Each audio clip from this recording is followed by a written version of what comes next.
Doop-a-doop-a-doo. You're the best. Love you. I love you guys too, but that was my husband. Thank you. So guess where my dog is right now? Oh. My puppy is at the vet getting the snippers happening. Oh.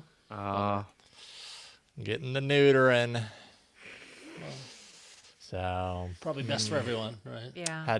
had no idea what he was waking up to today.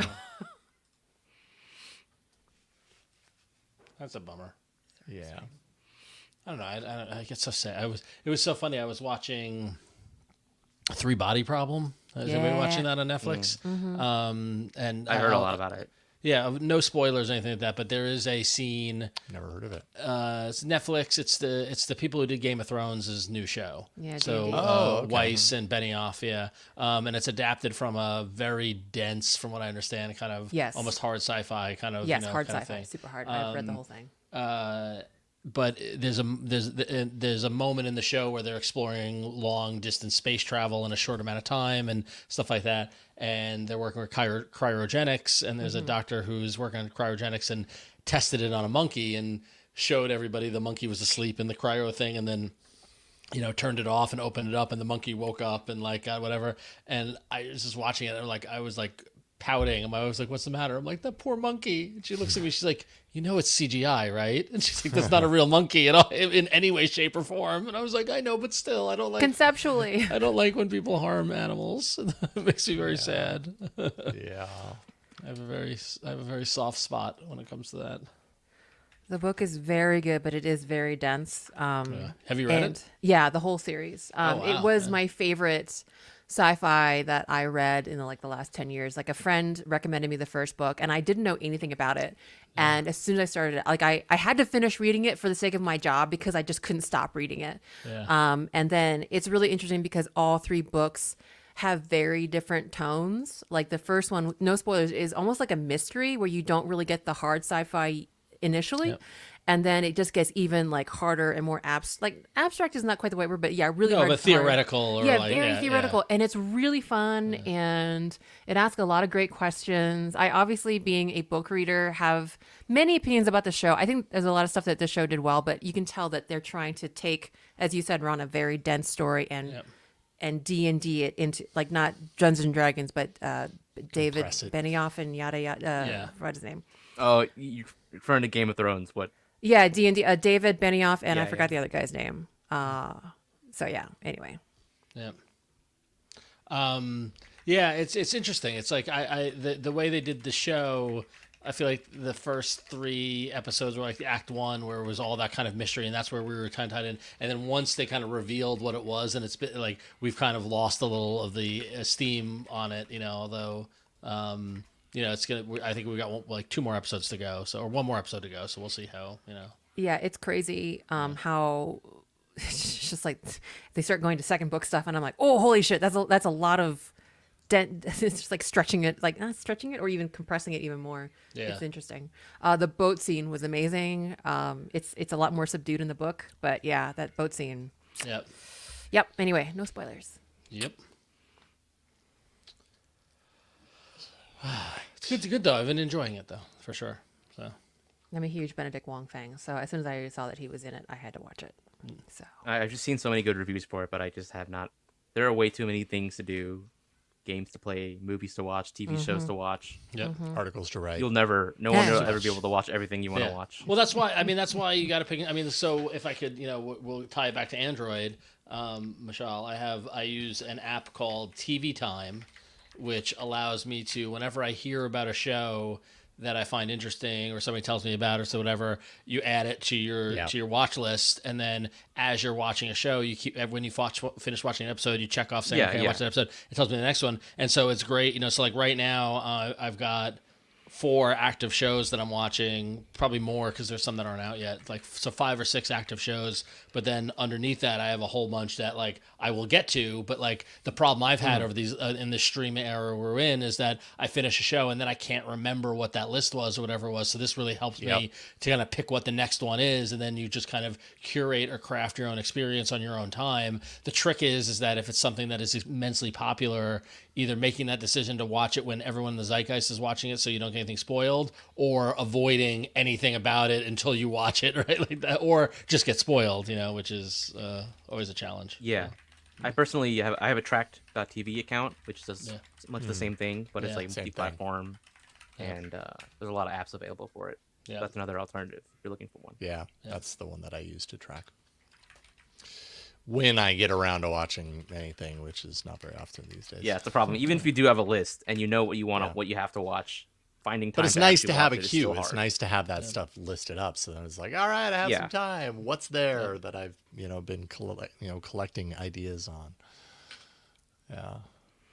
We watched. I was in Maryland last week, as you could see from now. I'm in a different background, but my brother-in-law and my sister started the Fallout series, which I wasn't. I've never really played the games. I'm just very aware of the Fallout franchise, and my husband played Fallout 3. I liked it at first. It's a little. It kind of has a Game of Thrones-esque thing where there's like a multiple different perspective characters, and there's a couple characters where I'm like, I don't care. So what am I gonna? Then I kind of get on my phone. But there's a couple things that are really, really good. And I've been watching Fallout too, and I think it's solidly well done. I like the fact that it's canon, that it exists within the universe, yet isn't adapting any of the specific games, which is unlike the difference from Last of Us, which is where it's a direct adaptation. I will always. I've barely played Fallout. I've always meant to play Fallout because it is the spiritual successor to one of my all-time favorite computer games, a role-playing game on PCs called Wasteland, which same kind of idea, and they built separate companies. They couldn't get the rights to Wasteland from Electronic Arts, so the same people who made Wasteland went to Bethesda and did Fallout, and so they're loosely linked. So I'm always like, oh, I want to like Fallout. I want to play it more because I loved Wasteland. Like I was obsessed when I was like in middle school. I was obsessed with Wasteland. It was so good. Yeah. Anyway, sorry. I remember hearing about that one. I didn't play Wasteland. Should we do a show about Android? Let's do a show about Androids. We could do a show that is all let's do a show about entirely about faithful to Android, and also things that we thought weren't about Android, but they actually do run Android. Exactly. Yes. I love it. That, ladies and gentlemen, is a tease for what you can expect in this episode of Android Faithful. All right. Okay. Oh, remind everybody in the live chat and the chat to put in your titles as we do the show. Submit your titles. Go to af.showbot.tv, or if you're on Twitch, do the little !S, then your title to submit the title. And if you're on YouTube, go to the URL and just type it in. We appreciate everyone doing that. So that's right. Then we've got a whole list of titles to pick from at the end. So af.showbot.tv. Okay. Well then, let me pull up my interface, make sure the loop is off. Remove Huyen from the stage, remove Mishaal from the stage. Ron is doing... No, sorry. I'm not. Huyen is staying on the stage. Come Ron back. is removing. Ron can't speak this time. So, Huyen, I will stop my camera, and it will just be you. Are you good to go? I'm good to go. Yay. All right. Everybody stand by. Here we go.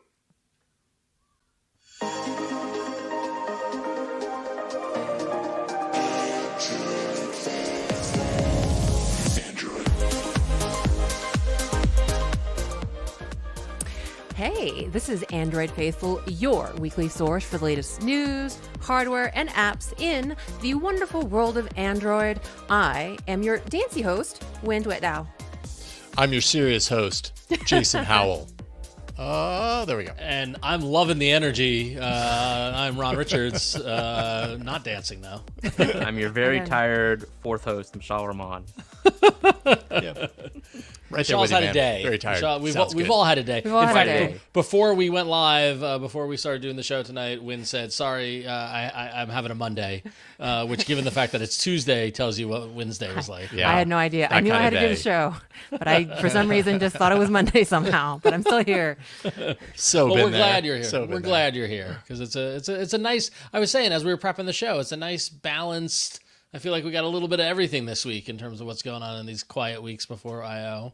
Indeed. Which is so Yes, soon. okay. Yeah. It's so soon. Like I was thinking about that today. Like it's in a couple of weeks. That's kind of crazy. Exactly Now that 2 I think weeks. about it. April's Yeah, exactly. been 2 weird. weeks. April's been weird because like the fact that it's the end of April and like May is tomorrow, like I feel like we need another week of April. Like I feel like even though it was 100%. A 5-week month, like I don't know, time is a weird thing. Wait, it was a 5-week month? I think it was like a 4.5-week month. Oh, yeah. no. It's definitely been a long month. I hate to break it to you, but the year's almost half breaking over. into IO month.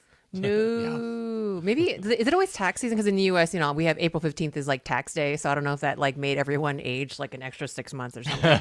Every year it gives me an extra year. Yeah.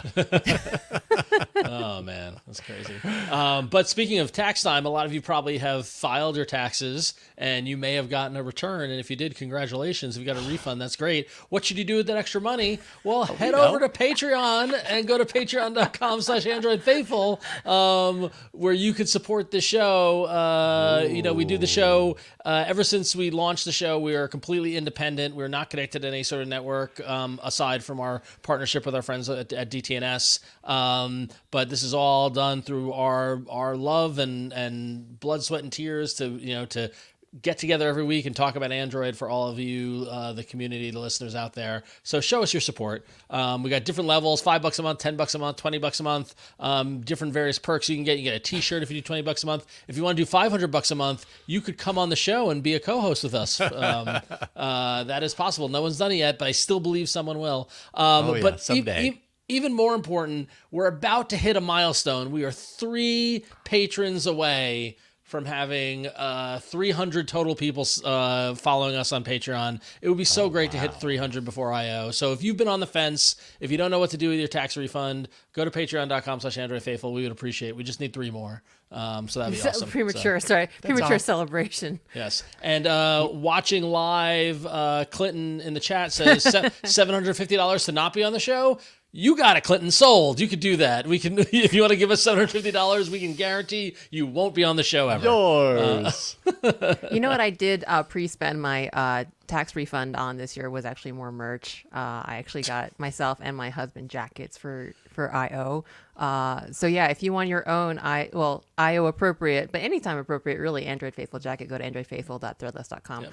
I hope it'll be here for I.O. because we're gonna be rocking it this year. We got swag, we got us, we got our own show. I got stickers printed. We're gonna be giving stickers out at I.O. and everything. So good, y'all. And to answer, William in the chat said, "Wait, is that real? $500 a month, and you could be a co-host?" Yes, it is real. It's a co-host. It's a co-host guest put it up on there, one episode. not knowing. You kind of put it up there as a joke, but also it's real. I have no idea what would happen if someone actually did it. It would be fantastic. Well, I do. It'd be cool, they'd come right? on to an episode of the show. It'd be great. Yeah, for sure. Cool. We did that. I did that. We did that over on my other podcast, iFanboy. We have actually at $1,000 a month, you could come on the show, and somebody did it. And he came on the show, and it was awesome. It was a lot of fun. There you go. So, so we encourage you in the audience, if you want to join us on the show, that you can. That's how you can get your way in, and maybe we'll even throw in some merch if you did that for you. It's part of that tier. I mean, you can get Wynn's jacket she wore at I.O. if you sign up for the $500 a month, and we can all sign it. Yeah. We can all sign it. There we go. I like this. So, and William, if you are interested, email us at contact@androidfaithful.com. So, all right, cool. Let's do it. All right, so let's do it. So we're getting excited. We're getting excited about Google I/O. That's the next big event. But it doesn't mean that there's not other events going on in the world of Android. Specifically, Samsung. We're getting details on the next Samsung Galaxy Unpacked event. July 10th is the date, and it's going to be happening in Paris. Gay Paris. And we're all really, really excited about this event because we're all going, right? Every single one of us going to Paris. Listen, if like 6 of you want to sign up for the $500 a month patron level, then we can go to Paris. But we can't take you to Paris, but we'll go. No, but you can send us to Paris if you want. I think we'd appreciate it too. Which is funny is that Samsung has never invited me to any of these events, so I would just show up in Paris and just be walking around. Yeah. But so at the event, we're really excited. There have been a lot of leaks and speculations and stuff like that of what might be at this event. We're expecting the the Galaxy Z Fold 6 and Z Flip 6, the Galaxy Watch 7, but I don't say most importantly, but more intriguingly interesting, hoping to get more details around the Samsung Ring, which was announced late last year, which we got a little glimpse of at CES and Mobile World Congress. Like they're inching along the Ring, so we're hoping that a little more of a reveal about that, possibly more wireless earbuds, and of course we're gonna hear a lot more about Galaxy AI. So that should be interesting. And speaking of that, speaking of AI and Samsung, source Ice Universe says that the new Samsung One UI 6.1.1 update is going to have some generative AI features for video on the device. It's going to have video boost for light enhancements and improved video quality. Expected to be a cloud-based feature, and expected to launch in July at the Unpacked event with the new foldables. So Samsung continuing to fold in, see what I did there? AI into their operating system. I don't know. I'm very excited for Unpacked because I want to see what the story is with the Ring, because that's the thing I'm watching very closely about Samsung. What do you guys think? Will that be part of their marketing? Kiss the Ring. Possibly. Oh, They're going to go there at Samsung. I mean, they've made worse marketing decisions in the past. I would love to see it, and I would also want to see, this is not related to Samsung, but like how Aura and like kind of other products in the space respond. But yeah, I think the Ring makes a lot of sense. And like as someone who has gone down now the fitness wearable rabbit hole, because my Whoop stopped working for different reasons, so now I'm wearing a Garmin, I'm trying out the Pixel Watch. It is actually really cool, kind of like this state of fitness, health, and wearables these days. So it would be really cool to see how Samsung, slots in there, because Aura, kind of like the most direct competitor I can think of, is really like well, lauded for their really great sleep tracking and sleep like advice and like kind of sleep betterment. So it'd be really cool to see how Samsung's Ring shakes out, because obviously they have a lot more, I guess, presence than Aura as a company, like through their phones and everything. So I'm really excited for the Ring, and I will probably probably get either the Flip or the Fold, even though I kind of said I wouldn't get it, but I might have to get it. Fold. I'm kind of curious to see what kind of, because this the Galaxy Unpacked in Paris is going to happen, I think, like 2 weeks before the Paris Olympics. So we know that Samsung traditionally likes to release like an Olympic themed smartphone, and they give them out to a lot of the Olympic athletes. What are they going to do this time? I'd love to see what they release. Ooh, five rings colored like the Olympic symbols. That's a great idea. Rings on everybody, won't you? Yeah. Samsung marketing, I hope you're listening, because the Olympic If rings... you are, it's kind of too late for that to use that idea because it's coming up. You can pay me for it. I'll take commissions. Good last minute idea, guys. That's a great idea. Wow. But yeah, so excited to see what Samsung's got. Definitely, for sure. Of course. I do love the Fold. I want to see more folding things. So, a ring that folds. I want a foldable ring. Oh, that's a couple of years down the line, Ron. We gotta innovate to get there first. Yeah, for sure. I'm sure it's coming though somewhere down the line. Yep. All right, so that's what we have to look forward to at Samsung Galaxy Unpacked. But we're also looking forward to Android 15, right, Mishaal? That's right, Ron. As usual, I'm going to go through my weekly roundup of everything that I've been posting about, which is a lot, because I've been on a spree of trying to get through my backlog. And the first bit of news I wanted to talk about is, so I managed to enable a new Bluetooth audio sharing feature in Android 15. So for those of you who aren't familiar, back in, I think, late 2022, the Bluetooth SIG, they announced this new ARcast feature, which builds off of Bluetooth LE Audio. So LE Audio is this next generation Bluetooth low energy audio standard, and ARcast enables you to have a single device, a source device, basically broadcast to many devices nearby. Think of it like a radio station. Your phone is a radio station, and all these other devices that are picking up on that ARcast signal are radio receivers. So instead of a traditional Bluetooth connection where you have one device that pairs to another device, you have one device broadcasting, and any number of devices can connect to it.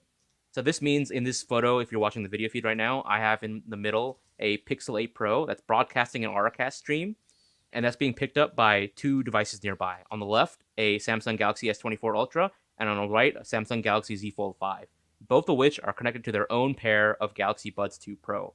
So that means I can broadcast whatever audio is playing on my Pixel phone, and then I can listen to that audio on as many LE audio capable devices as I can connect to that ARcast broadcast, which is cool. not a lot because there still aren't a lot of devices, especially earbuds, that support ARcast, let alone Bluetooth LE audio. But this is a capability that is continuing to expand and roll out with new audio product launches. This would be great for me on the plane with my kids. Right? Yeah, there you go. Because currently I'm using the USB-C to courage port dongle to a pair of headphones that daisy chain to another pair of headphones, and to do that wirelessly would be fantastic. Yeah, that airplane, and that's kind of the perfect kind of example of this that I could think of that I might actually use at some point. Maybe not now. Maybe a couple of years ago when my kids were a little bit younger, we were kind of trying to share the media like that. Now they just want their own. I'm not there yet. So.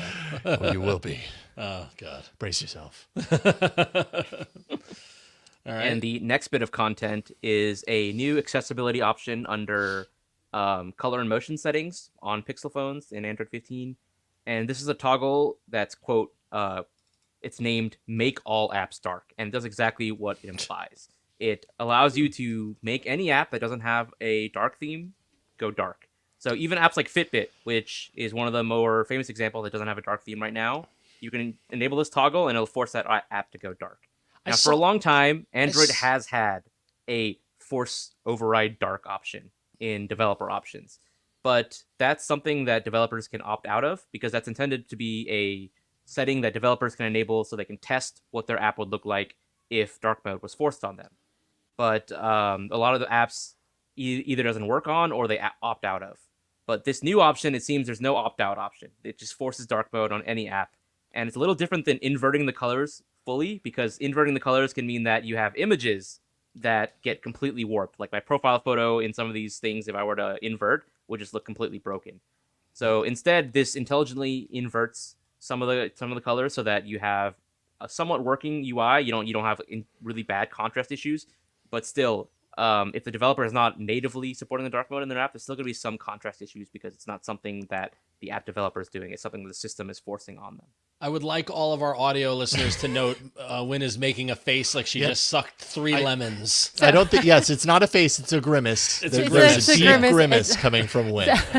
I'm both horrified a little bit personally, but to be fair, we've had dark mode support for years now, like before the Panini happened. So, if you're not supporting dark mode, it's your fault. But I'm amused because I do think there seems to be some strategy with Google where they spent years trying to get a lot of devs on the ball with everything from large screen to dark mode, and we're not playing ball. And so they're just like, F it. We're gonna jack up your app if you don't do the right thing, which to be honest, is kind of how you have to handle it sometimes. But I do think that even with, some kind of intelligence behind, inverting colors and trying to improve contrast, it is amazing, how many large apps still, do not support dark mode or support only dark mode, and also just are very particular about their brand identity.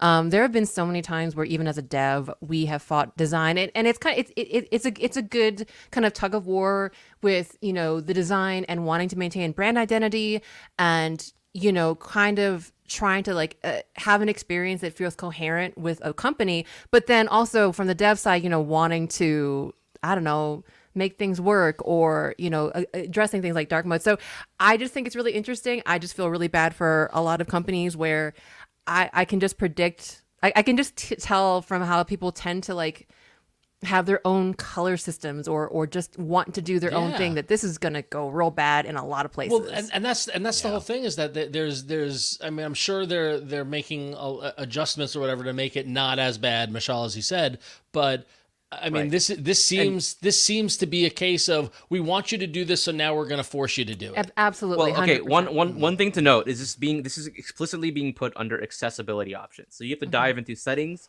then accessibility, then color and motion settings. So this is explicitly just for accessibility purposes. So it's not like most users will go down there and enable it because they want to force dark. Like the regular dark mode toggle is still under its usual place, and that's intended to be enabled and followed by apps whenever possible. But I guess, for accessibility reasons, for users who want it and who need it, this is being added. All right. We'll see how it goes. I think Wynn just said something. Yeah, it's but she was okay. muted. I just like, yeah, I just kind of lamenting about how many places are still a little not on the ball with accessibility. So I completely understand the purpose of this. Gonna be some unhappy devs, though, I'm telling you, and designers. I'm sure. All right, let's power through the rest of them. Yep. Right. All right. The next change that won't anger any devs, hopefully, is a new feature in the Pixel launcher that'll allow you to stop app names from being truncated in the app drawer and the search results. So right now, if you open the Pixel launcher and you scroll through your app list, if there's any app titles that are like greater than 10 characters in length, they'll be truncated and you won't see the full app name. Well, if you enable this new option that's coming soon to show long app names, instead the app name will be shown in full, but it'll be 2 lines. And that'll result in some inconsistent spacing between like the rows of app icons. But if you are bothered by the truncation, then this will be welcome. This looks better to my eyes. I don't know. Yeah. Yep. The next feature is a improvement to the notification cooldown feature that was added in DP1 and then for some reason removed in Beta 1.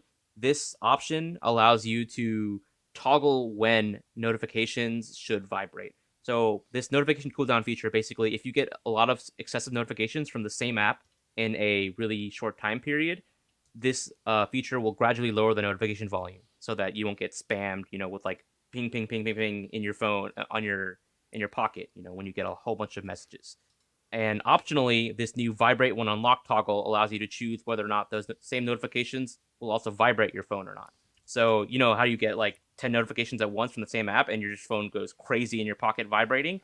You can now choose whether or not those notifications will vibrate only when your phone is actually unlocked. This is fantastic. Excellent. For my family group chat on WhatsApp when an argument is happening or something like that's going on. Like, oh my god! So Yeah.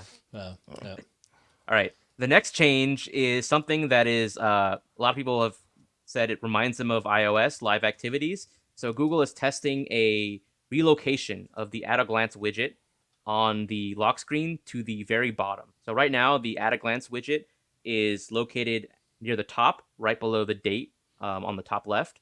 But this change relocates it to the bottom, below the fingerprint scanner and right above the lock screen shortcuts. So if you're familiar with iOS also has a little strip near that bottom location where it shows what they call live activities, which are basically their version of widgets on the lock screen. And so this is basically, it looks like Google could be doing something similar, moving At a Glance to the bottom. And then also, as I reported in the article, updating the At a Glance widget to support an API called Remote Views, which is famously used by app developers to support app widgets. So if they were to show remote views in the At a Glance widget, that would open the possibility of them showing third-party widgets on the lock screen. But we still don't know what Google exactly plans to do with this change. That looks weird to me to have that down at the bottom. But you're saying that on iOS, that's how it is on iOS. They have live activities on the bottom. Yeah. Wow, it's so interesting. It just goes to show how much we adapt to the way things are. Meanwhile, there's a whole other group of people that like down at the bottom feels normal, but I look at it, it feels foreign to me. I'm not used to that happens all the time. When I discover something new in Android, I'm like, oh, that's cool. And then someone tells me, oh, Samsung had that for years. Oh, Apple had that already. I'm like, I don't know. I don't use these. I don't exactly. I know that one well. Okay, the next one is a feature that I was told many, many times that already exists if you have a Galaxy Watch and a Samsung phone. It's the ability to change the media output from your phone from your watch. So right now, if you pair your Wear OS watch to your phone and you try to open the media playback, media controls interface on your watch, you can go back, you can go forward on your phone, you can change the volume, but you can't change the output. Like for example, you can't move the output from one TV to another or from one Bluetooth speaker to another.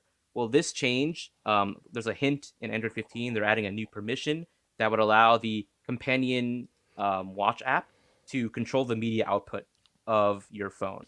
And there's a comment that explicitly says that this will be used to allow the watch to control the media output on your phone.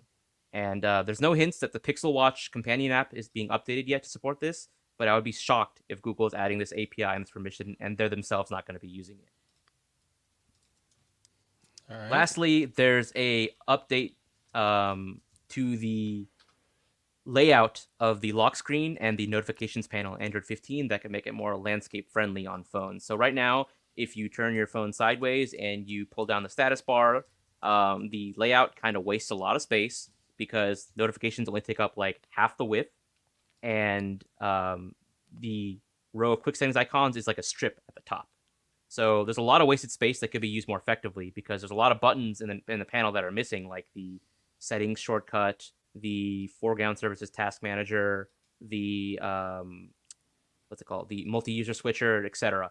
But this new layout that Google's working on in Android 15 is more reminiscent of the tablet interface, where you have a 2x2 row of quick setting tiles on the left, you have all the buttons at the bottom, you have notifications on the right. I think Jason is still on the old layout right now, so if you want to go to the next gallery, layout. Okay, that's still the old layout. So I the next see. layout, I that's the gotcha. new layout. I gotcha. So you have the 2x2 quick setting row on the left, you have all the buttons on the left, and you have notifications on the right.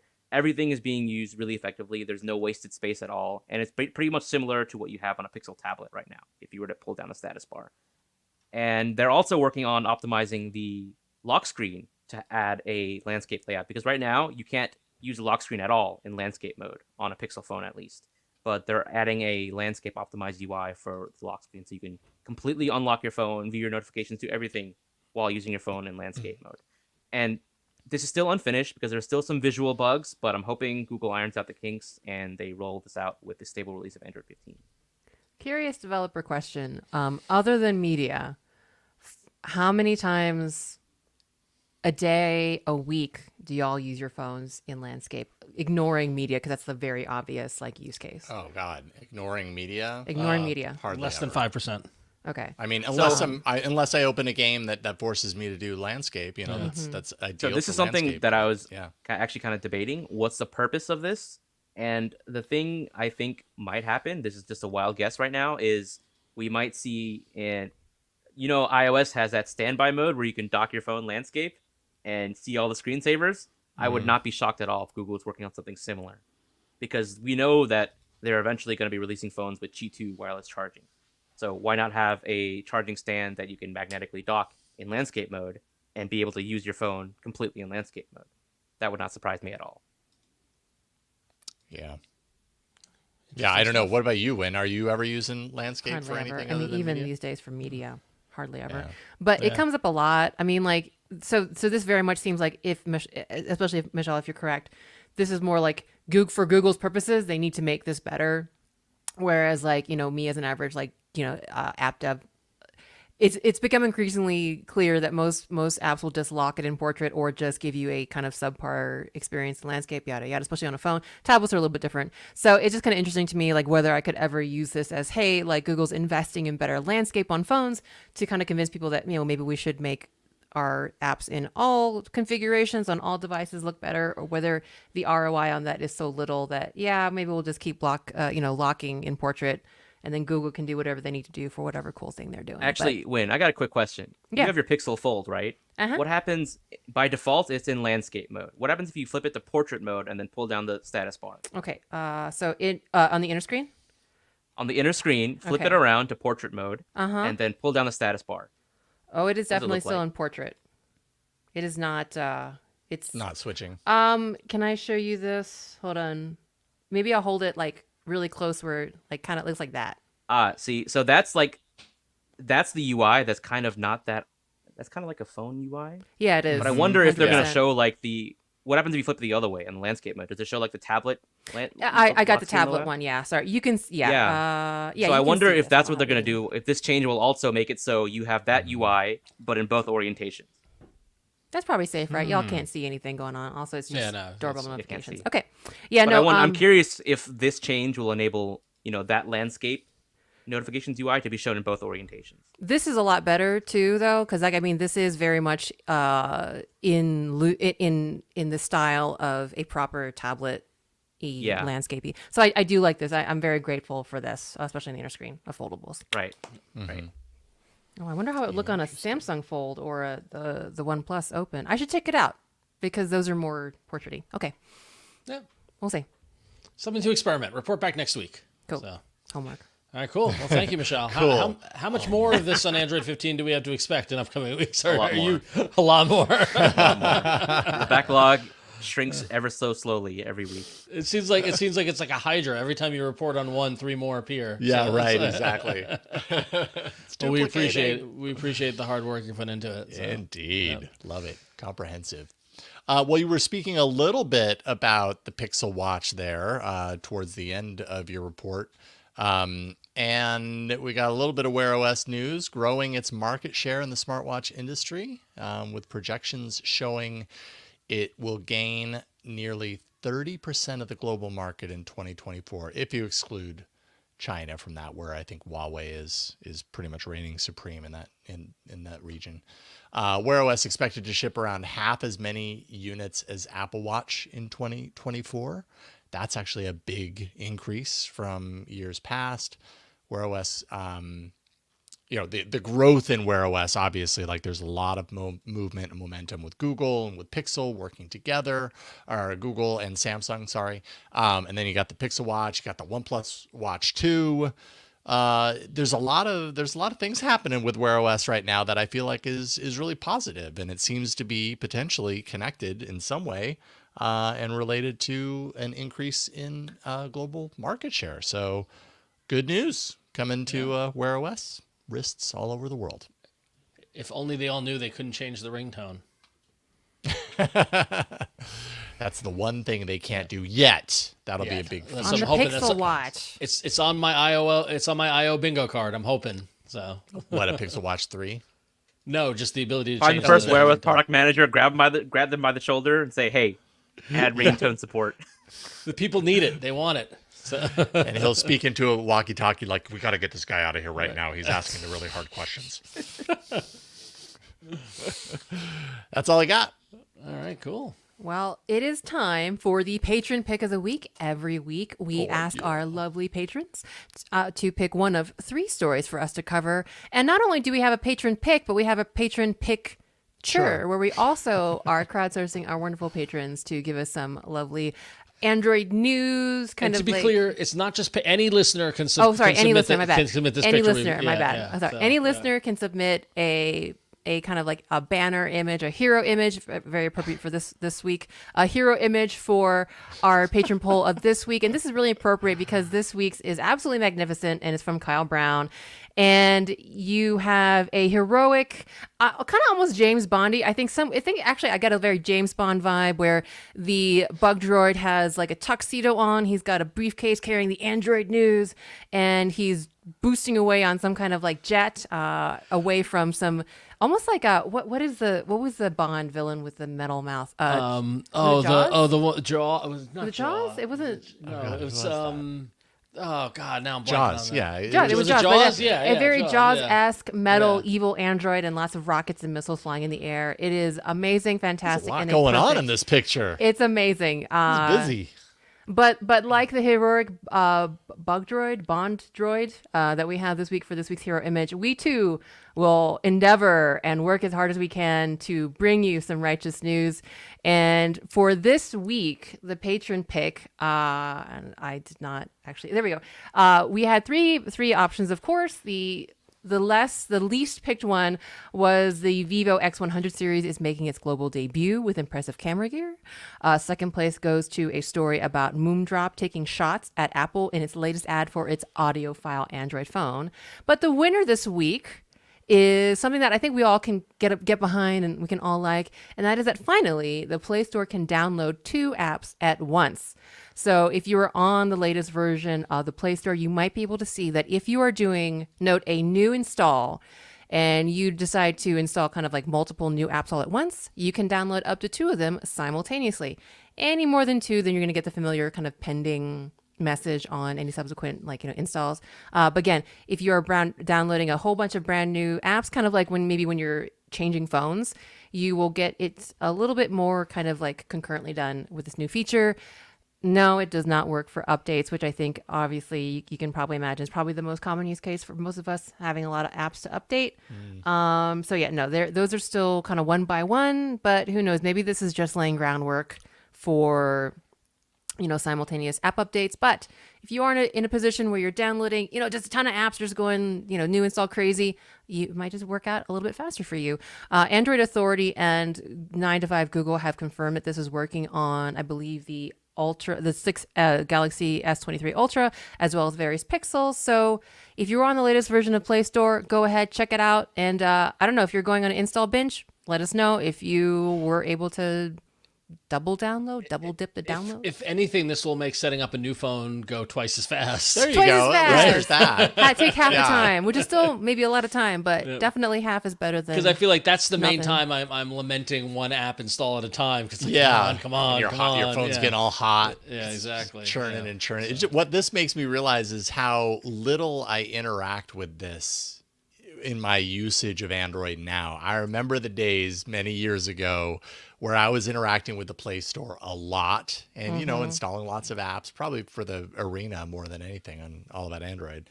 And so this news, but now I never see downloads happening. Like any of the updates, they're happening behind the scenes, like when my phone's plugged in, probably. I don't know. It's not like I ever pick up my phone and notice it's updating all my apps right now.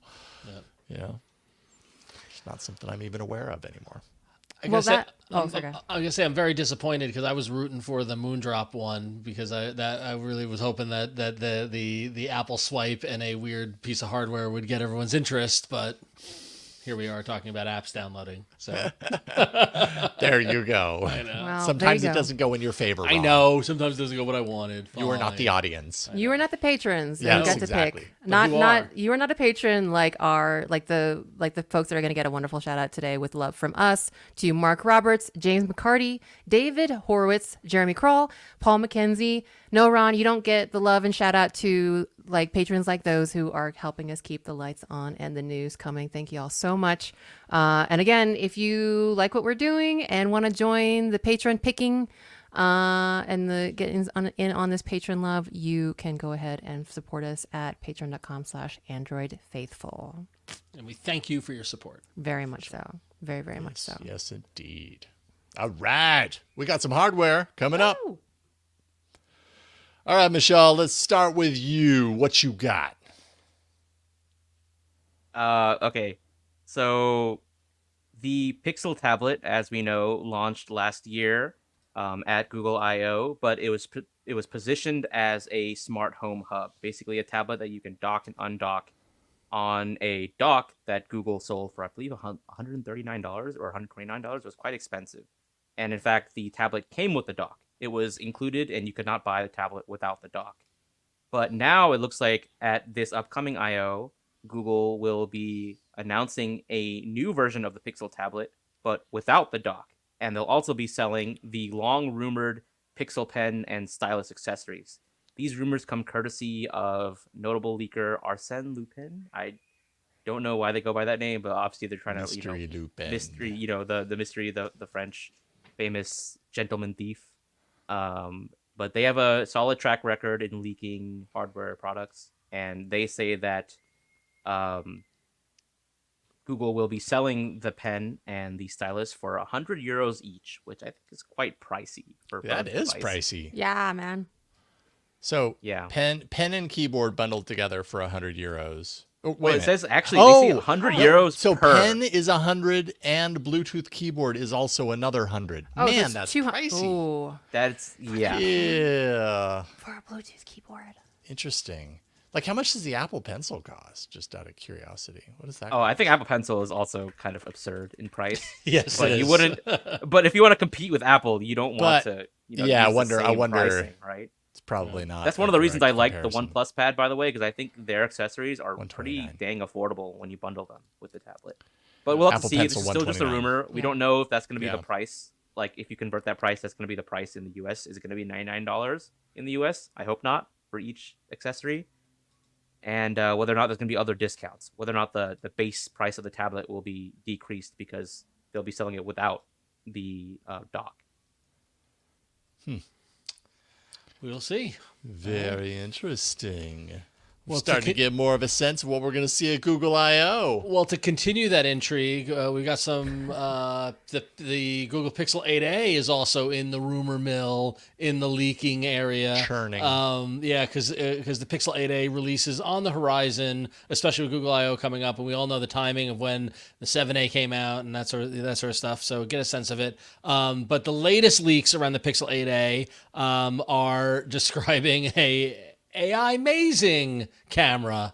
A camera filled with AI features like audio magic eraser, night sight, and best take, which is what we would expect coming from the great work that they're doing in Google Photos and all that sort of stuff. I really hope AI amazing is a false leak, because if we're really succumbing to that level of wordplay at Google marketing, I'm pretty disappointed. Their AI wrote that, by the way. Yeah, I know. Yeah, Oh, exactly. there you go. But the Pixel 8a is likely going to tout other AI-powered features like call assist for screening calls, email summaries, and of course the mythical circle to search, which I still don't believe exists. Still don't have it on my phone. Oh, no. I just need to take a Saturday and just wipe my phone and redo it. But now that I can download two apps at once, maybe I'll do it. Anyway, so I'll have Circle Search. The Pixel 8a will have the Google Tensor G3 processor, which is the same as the Pixel 8 and 8 Pro. And it's going to have support for fast charging, likely up to 30 watt. IP67 certified for water and dust resistance. And then the support train keeps on chugging along. 7 years of security updates, though it's unclear if it will get the same full software update policy as the flagships. I hope it does. That I feel like, if you're going to put limitations around it, I don't see why it wouldn't. If it's packing the same tensor that we're finding in the current, batch of Pixel hardware, which it sounds like it will be, which, kind of lines up with what they've done in the past, then there's no reason in my mind why they wouldn't support it for the same length of time. Right. Unless they're just being cheap. Right, but I don't. Yeah, I hope not. Go for the right. Do the right thing, Google. So it's expected to go on sale on May 16th, shortly after the keynote at Google I/O, to be expected. And pricing is anticipated to be around $500, similar to the Pixel 7a.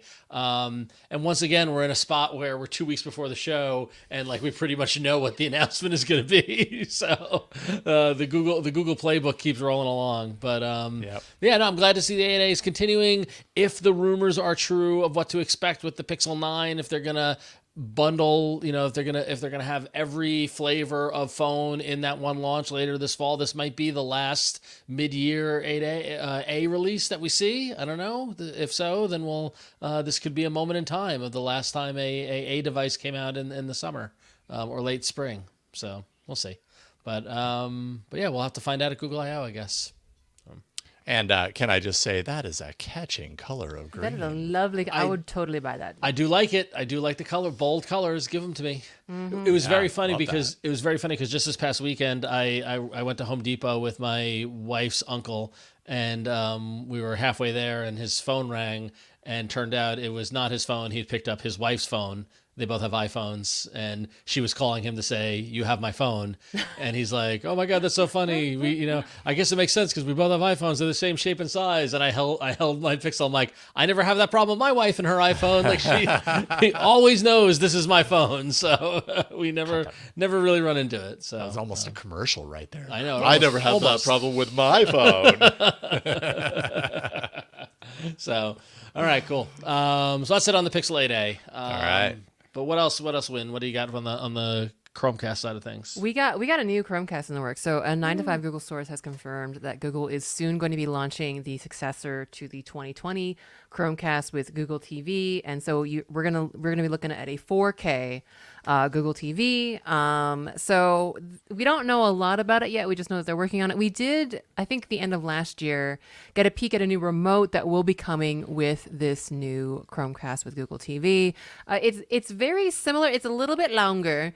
And the thing that I think we noticed and joked about a little bit is that there's a new button configuration. And so what we do know about the new remote is that the current remote is, got 6 circular buttons and a volume rocker on the side to the right. That volume rocker will be moving to the front face of the Chromecast remote. And there's also going to be, as we've seen in previous kind of leaks, or not, but drawings rather, a little kind of horizontal pill-shaped button with a star, which seems to be a custom shortcut option that will be available in the new Chromecast. But yeah, we don't really know too much yet. Obviously, there's been some complaints about the current 2020 versions specs with kind of having only, a 1.9 gigahertz Amlogic S95X3 with 2 gigabytes of RAM and 8 gigabytes of storage. No idea whether Google is going to improve on these specs or not. But friend of the show, Ben Schoen, is saying that it's possible for the new Chromecast to utilize the Amlogic S05X5, which is 2 generations of what the current or the 2020 version has rather, and that it'll probably ship with Android 14, the 2020 version currently having Android 12. And yeah, I mean, we'll just have to see once it gets closer what it looks like. It seems like they've been and Google's done a pretty good job at keeping the price of Chromecast down. So as we kind of wait for further specs and specking out of this, we want to keep in mind that, this 2020 version is like a $50 device. So, even though we've all complained about, I think anecdotally, I think all of us who have one have complained about something either experience wise or hardware performance wise at some point in the last 4 years. Just keep in mind that there's only so much they can do and keep the price down and keep it small. So we'll see what happens. But yeah, if you're looking for a refresh, like me and my husband, you have something to look forward to. It will be launching soon. When you really crossed the line in terms of Chromecast apologists there. Did I? No, I'm just teasing you. I do agree though. I've had the latest Chromecast with Google TV, and my 2 biggest complaints have been performance, just like lag sometimes, waiting for the screen to load and all that sort of stuff. And then when I ran into storage issues, the fact that there's such limited storage space, which I do believe. I would hope in 2024 in this latest refresh they can give you some increased storage and still keep that cost down. It's so ridiculous that the storage always, is so light on these devices, and yet that's such a common pain point that people run into. Yeah. Well, would you still want it if it was, say, instead of 50, if it was 70, if they could give you, twice as much, 3 times as much storage? I don't even know if these numbers work out, but just as a hypothetical, would you pay $70 for something with more storage? I don't know if I pay. How much did I pay for the last one? How much was the last one? 50. 50? Yeah. Yeah, I pay 70. No, they should give us more for 50. Yeah, it should be. No, actually, I want it to be 30 and with more storage. It should be less money. No. Isn't that how we kind of got spoiled? Because the OG Chromecast was so good at 30. It didn't do much, but it did what it did well. But now it's getting fancier and more capabilities. Then it's like, okay, now we're holding you up to a higher standard. Yeah, always. Right. But anyway, I've had so many problems with mine. We have to unplug it, turn it on, unplug it and replug it so many times in performance and yada. Well, my whole thing, what I can't tell is the performance issue because of the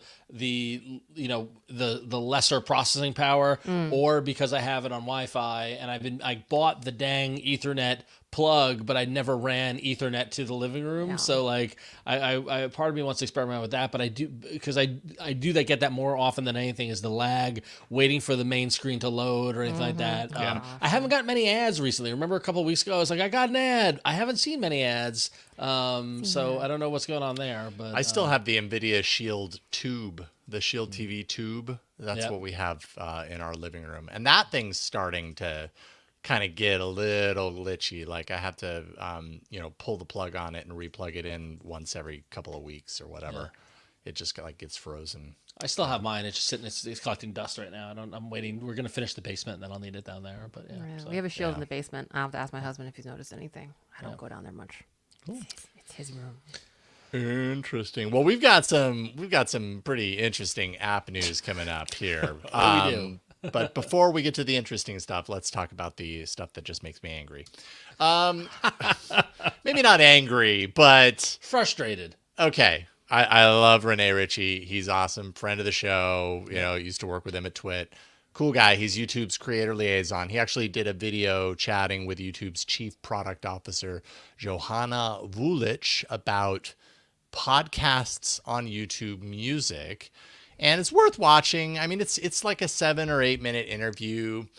Worth watching, if anything, to just be really, there's hardly any new information here. And actually, okay, so what was said, what was spoken? It's obvious that YouTube Music is the de facto podcast platform for Google going forward. Now that Google Podcasts no longer exists and everything, they're really making YouTube Music that destination. The video doesn't really address much new in its strategy. There's like somebody who did a video question about RSS out, which is essentially like, can or will YouTube ever have the ability to take a podcast that's on YouTube and provide an RSS feed for other podcatchers, which kind of makes sense if YouTube is saying, hey, host your podcast on our platform. That's what all podcasters want. Okay, well then give me a feed that I can put into other podcatchers. Johanna says that isn't on the roadmap, which I think is, like, come on. Although I understand from a lock-in standpoint, I suppose, but still don't be that way.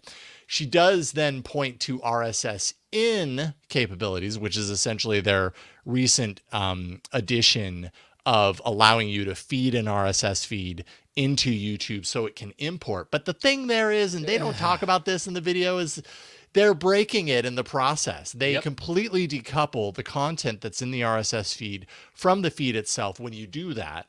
And so anytime a new episode is published to the feed, it uploads to YouTube, and any of those metrics are now lost because now all those plays are served through YouTube and not through the podcast. You need to track two sets of metrics. You need to track your podcast metrics and then your YouTube metrics. And YouTube measures a listen or a play differently than what the IAB is saying podcast listen should be, which, by the way, Spotify pulled out of the IAB thing, which I think is, there's a whole ad tech conversation that be happening around podcasts, but it is just like, it is a burning dumpster fire right now. So yeah. And the question that I have that I was hoping to hear out of this interview that didn't come up is, if I have a video, so I'm in this situation right now, like AI Inside, or even Android Faithful, I guess, kind of sits in this category.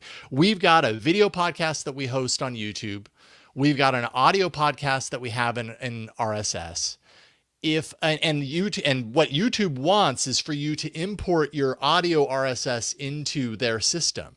When I do that, now I've got two of the same thing floating in YouTube. I've got one that actually has our talking faces, the actual video version, and that video version is different than the version that we upload to the audio version, which now exists in YouTube with like an animated screen art thing. But we're not doing that though. But we're not by doing our that. choice. We're getting. It's hard. But you're right in that scenario. What they want, we are not doing because we're choosing not to do it. We are hosting the video on YouTube Music, and if you go to YouTube Music and subscribe to the show, you're subscribing to the video version. And if you use YouTube Music as an audio player, you're listening to the video version. Our audio version gets edited and it's a little tighter and all this sort of stuff, and because it's meant to be for audio.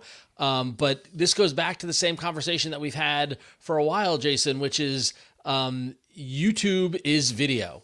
YouTube is monetized through video ads.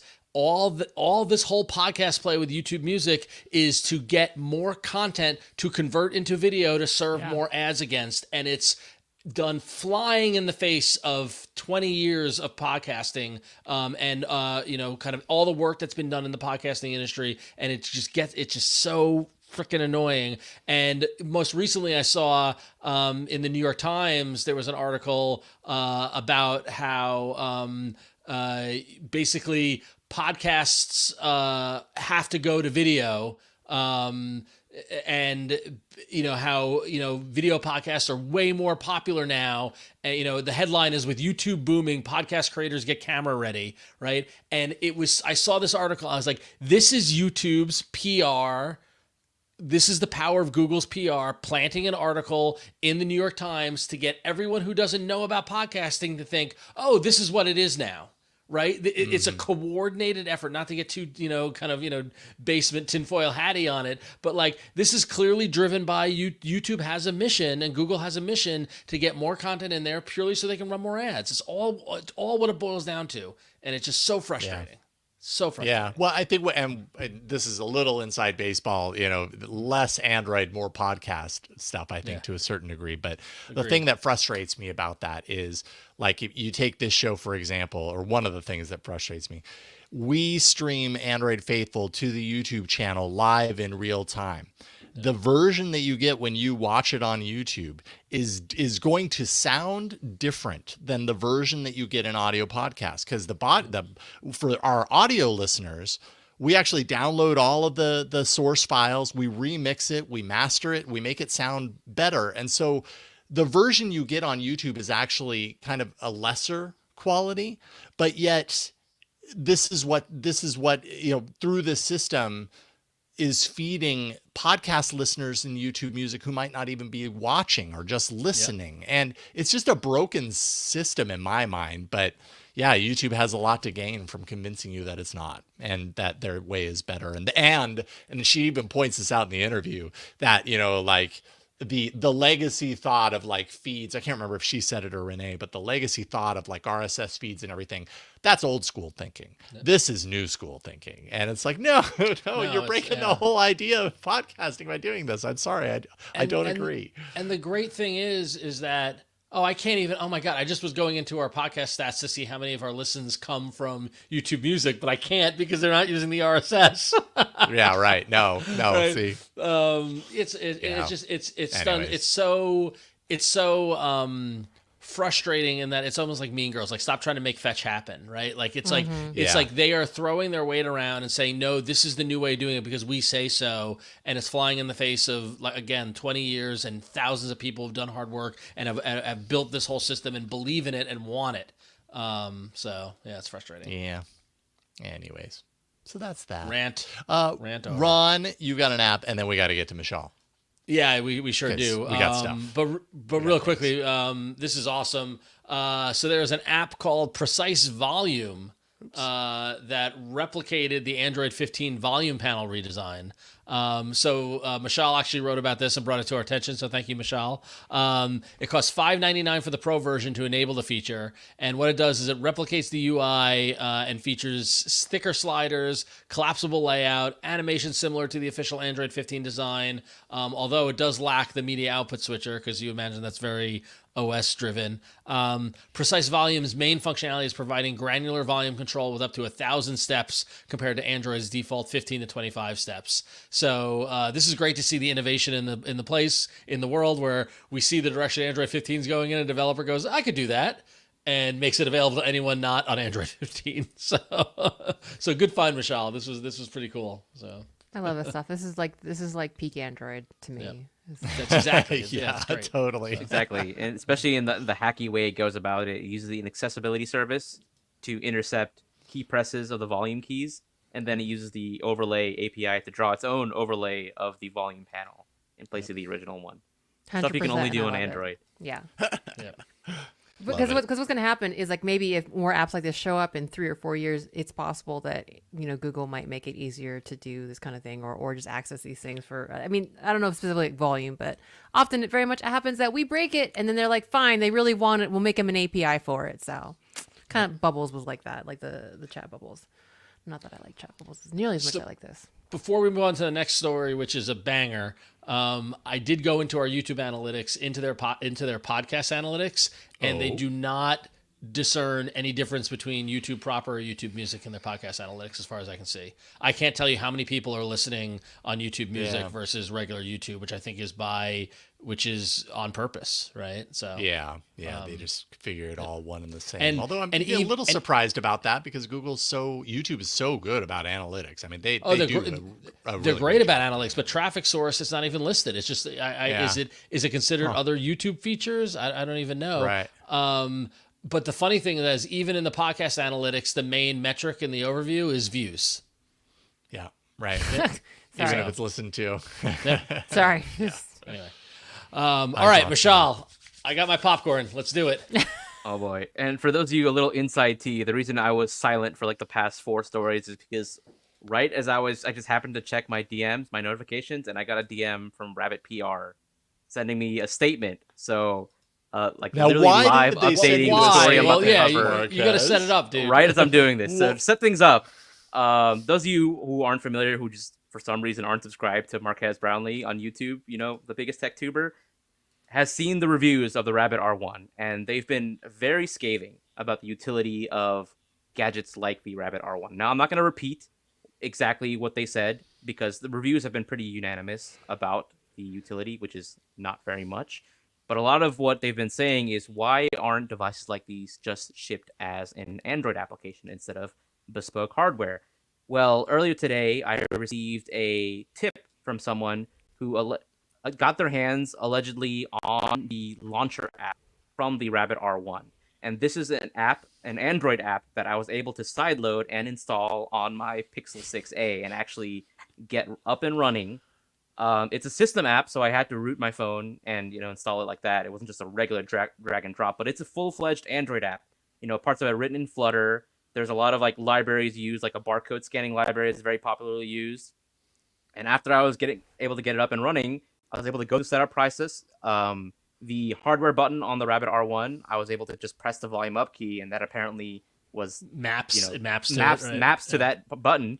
And then I was able to create an account on Rabbit R1, which before the show still exists. I don't know if it still exists now. Well, what was great is that so this article came out right before we did the show, and bravo Mishaal for doing the work and doing the stuff like that. And then in the pre-show, I was like, "Oh, Mishaal, can you pull up the phone and show us the Rabbit app running on the phone?" And he's like, "Oh yeah, sure, great." And then so Mishaal, what happened when you pulled up the app? Why don't I show you? Yeah. So I'm gonna switch to my camera, and you can see a little sneak peek here for something I'll talk about in a little bit. On my phone, I have the R1 launcher. When I launch it now, it tries to establish a connection, but it says unable to connect the Rabbit OS. And I'm guessing they just blocked, which I'm honestly not surprised. I kind of expected that would happen. So right before the show, we're like, oh, they're blocking you for some way, somehow, right? So, I expected it to happen. I didn't expect it to last. Yep. So I can't access the service anymore. But if you want to see what it was like, I literally just did an article and I did a little quick recording on my phone. I just asked it a very simple question, like, what's the tallest building in the world, or how tall is the tallest building in the world, and it just answered, as you'd expect, as if I had an actual Rabbit R1 device. Which I do not, by the way. It's just the Pixel 6a with the Rabbit R1 launcher app installed. So basically, we have confirmed that the Rabbit is an Android device running an Android application. Oh boy, here's where things get a little tricky. Okay, so here's the evidence. Okay, this is an Android app. This is 100% an Android app that I installed because it installed on my Pixel 6a. It runs without any issues. I didn't have to modify the runtime or install another operating system. That's an Android app, right? And the Rabbit R1, their job listings have shown that they've hired for AOSP or Android Open Source Project developers. And, there are indications, like, obviously it would make sense for them to use AOSP as a base for this hardware because like Huyen, they need a modem, right? Why would they reinvent the wheel? Why would they create their own operating system from scratch when they can just base off of AOSP, which is what a lot of companies do for very good reasons, because it's already free, widely available. There are a lot of people who know how to work with it. You can get a lot of developers to work on it. And it was confirmed. A lot of silicon vendors. And it's already been confirmed that the Huyen AI pin is based off of on Android in a similar manner, right? Yeah. So there's nothing wrong with the R1 hardware to run AOSP. But the thing is, because of all the discourse about why isn't this an app, there's been a lot of I guess ridicule about, well, this thing kind of is running an app. And you're able to extract that app and run it on other devices, right? Yeah, we just saw it on your home screen. Right. I mean, that's part next part to your other apps. I mean, part of the magic, part of the supposed magic of the Rabbit R1, which, by the way, I have pre-ordered and I just got notified it's shipping, so I haven't gotten mine in hand yet. I didn't get it in the first batch like Marquez and Michael Fisher. Michael Fisher has been doing some great coverage on his Instagram lives with it. Kind of seeing that. I can't wait to see his final review. I watched Marquez's review earlier today.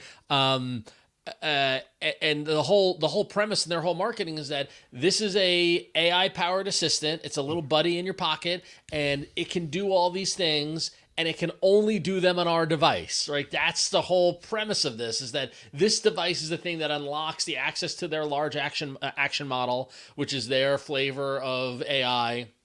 Different from a large language model. It's, an action-based, no apps. It's going to do, if you want to call an Uber, you tell it, call me an Uber and do this and sort of thing. And it does that action. But it's got to run on some software. And so the question we had was that was this proprietary or something they created themselves? Obviously they created themselves, or is this related to Android in any way, shape, or form? Well, yeah, I mean, we know that they interface with a lot of large language models, a lot of APIs that are from other companies like OpenAI, Anthropic, etc. Right?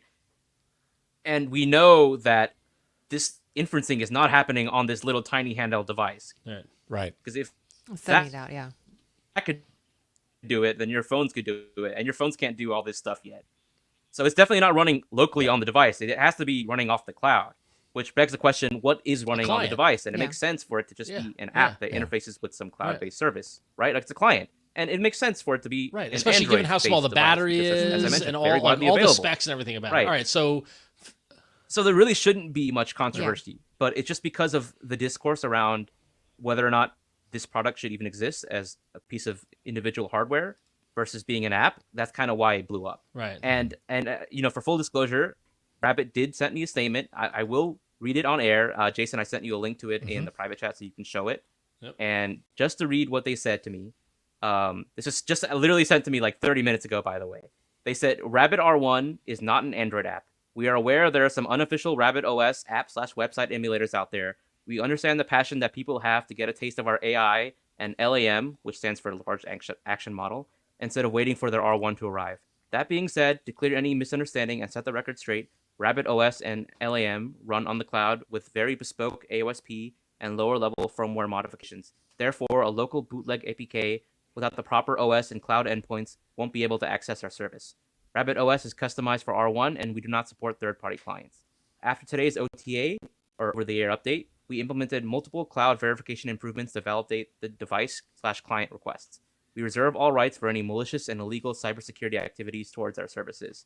And this is a statement attributed to Jesse Liu, founder and CEO of Rabbit. And in all due respect to Jesse, and good to respond very quickly, that last sentence was written by your lawyer, because I've been forced to put the we reserve rights at the end of the statement and things by my lawyers. So okay, so I'm not going to comment too much on the actual statement, but I will say this is something that I was informed after I published the article, that someone else with an actual Rabbit R1 hardware. So Jason, I'm going to link this to you in the chat just for you to show everyone without much of my own commentary, by the way.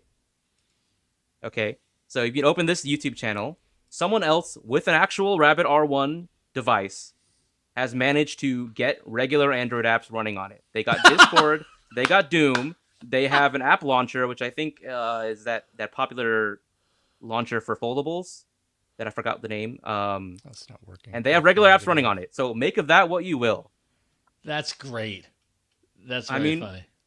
If the Rabbit OS is running off the cloud, then I don't know what this is. Did they install it on a cloud operating system and everything's being...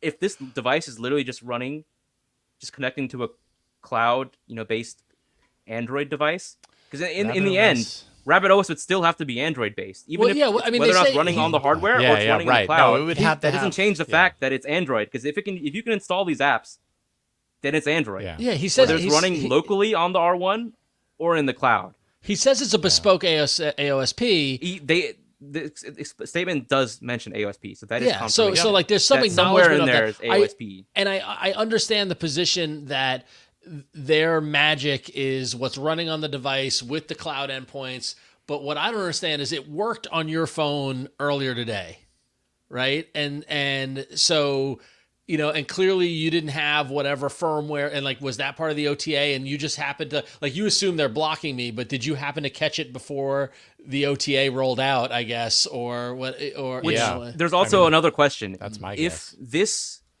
app is just basically connecting to an emulated instance, like on an Android instance in the cloud, like a VM. Why does this particular? Well, I guess that's not true. Oh, wait a minute! Is it running VMs on the cloud of the bespoke AOSP, and the device is just a client for that VM? A VM is a virtual machine. So yes. So. Well, what's the purpose of that? Because running on the device. This device has a modem in it, right? It still needs to run some software. It's got a Wi-Fi modem. It's got a SIM card, right? Yeah, it still needs something to run something that connects to that virtual client, right? So Android would just be the perfect client. So it would. I mean, it is. That's what they're using, clearly, right? Yeah. Yeah, so. that's what they're using. Yeah. Oh man, Mishaal, you ruined Jesse's day. I don't know how they could say Okay, that I they're mean, not running AOSP I or think Android I on think the after device. Marquez's That's review, obvious. I think I mean, that was they have the a lot more things to devastating worry bit. about. What's even worse is that Jesse even called out at the launch event. He's like, well, we Yes. know this won't be Marquez's least favorite review of this reviews, year or whatever. Like, referencing called you. Marquez out, which is like, Yeah. which even Yeah. Marquez rolled his eyes at in his review, right? I guess I'm with you. I don't see it that controversial that it's based on AOSP and why. I don't either. I mean, we recently talked about like Meta. Sorry, what's the Meta? I just blanked. The Meta. Meta Ray-Ban, The Horizon, VR, Horizon, the Horizon, Horizon, right? yep. Horizon. A lot of things are based on AOSP. Yeah. Everybody has their own secret sauce. There's some, I guess if you want to argue why is the hardware, if you want to talk about that, that's fine. I still don't understand why we have to. I don't know. I don't know why this is controversial. But obviously they're very sensitive about it, so I don't want to comment on it. Like too much, why, but yeah. why is AOSP or Android a bad word and a naughty word in this scenario, right? Like they're trying to drive the idea of the Rabbit OS and that they've done their, like it's this only thing and our, thing that's only meant to work on the device and all that sort of stuff, because they got to protect their IP, they've got to protect their, like their It's about whole being their, unique. Exactly, their whole uniqueness of it. But like, just come out and be like, yeah, we're built on Android and we've done this, like why not just embrace it instead of trying to be like you invented it when you, I don't know, whatever. I think of, so here's speculation, but if they were to come out from the get-go and say Rabbit OS uses AOSP as a foundation, Yeah. people know what AOSP is. They know that's the open source base of Android. Yeah. So they know that people are already questioning, why are you releasing this gadget instead of an app? But Well, then but if here- they were to know from the get-go I this have is an based on issue with- AOSP, I have then a real- I they have would a really- immediately say, Yeah, I have a real issue with that whole like this could be an app and like this whole because and that aspect of it, because you keep going back to that, Mishaal, and it's like yes, it could be an app, right? It could Right. just be an app to interface with their LAM and to do all the sort of stuff they can do or whatever. But they're selling a device. They had teenage engineering design this really cool looking device with the camera and the click wheel and doing all stuff like that. That's their product. That's what they've chosen to launch. Yeah. I do think Marquez came down a little hard on them in terms of the what are we doing aspect of it, and this could just be an app, because part of it is that because I was talking to one of my friends about it, and they're like, well, what is it? I'm like, well, it's an assistant, and they're like, oh, can you make calls on it or can you text? I'm like, well, no, it's not a communication device. It's a it's a way to access the AI, point it at something, tell me what this is. And I do agree with Marquez in that it is missing some basic assistant functionality. Set a timer, give me an alarm, like remind me when to do all but this. the problem, Ron, is that now that it's based on AOSP, or Right. it can run Android apps as that YouTube channel has shown, right? Yeah.